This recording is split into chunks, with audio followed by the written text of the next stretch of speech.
Salam əziz müəllimlər və abituriyentlər. Gəlin bu gün sizlərlə Dəli Cür romanı ilə bağlı maraqlı bir sualın izahına baxmış olaq.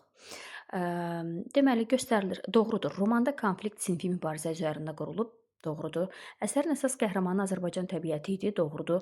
Ailəyə düşən nifaq təsadüfi xarakter daşımır, yanlışdır. Təsadüfi xarakter daşıyırdı. Yanlış olaraq olan hissədə verilib. İlk olaraq ailə həyatının nizamını, Cahandar ağanın həyatına qədəm qoyan yeni həyat, yəni Çar hakimiyyətinin yeni qanun qaydaları pozur.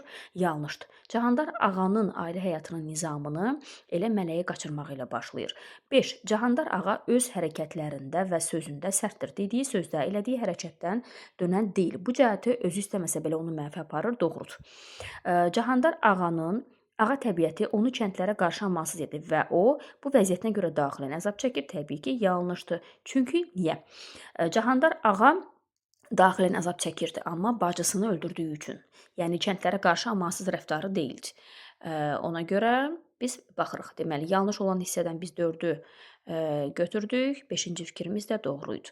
Ortaq olan hissədə verilibdir. Dağlar rədifli qoşma kimi Dəli Cür romanında da təbiət obrazının özü baş qəhrəmandan ayrılmazdır. Təbii ki, doğrudur. Hər iki əsərdə baş qəhrəmanla təbiət obrazı vəhdətdə verilir. Doğru. Gələcək gün romanında Firidun və Çar hökuməti arasında davam edən konfliktin mövzusunun çalarlarını Dəli Cür romanında görürük. Yanlış fikirdir. Çünki Gələcək gün romanında konflikt Firidun və Mübaşir Məmməd İşmət İsfahani arasında başlamışdı. Onlar isə Çar hökumətinin nümayəndəsi deyildi. Ona görə 8-ci fikrimiz yanlışdır. Bizim doğru cavablarımız deməli 1, 2, bizə lazım idi. Deməli 4 və 6, 7-dir. Bu qədər.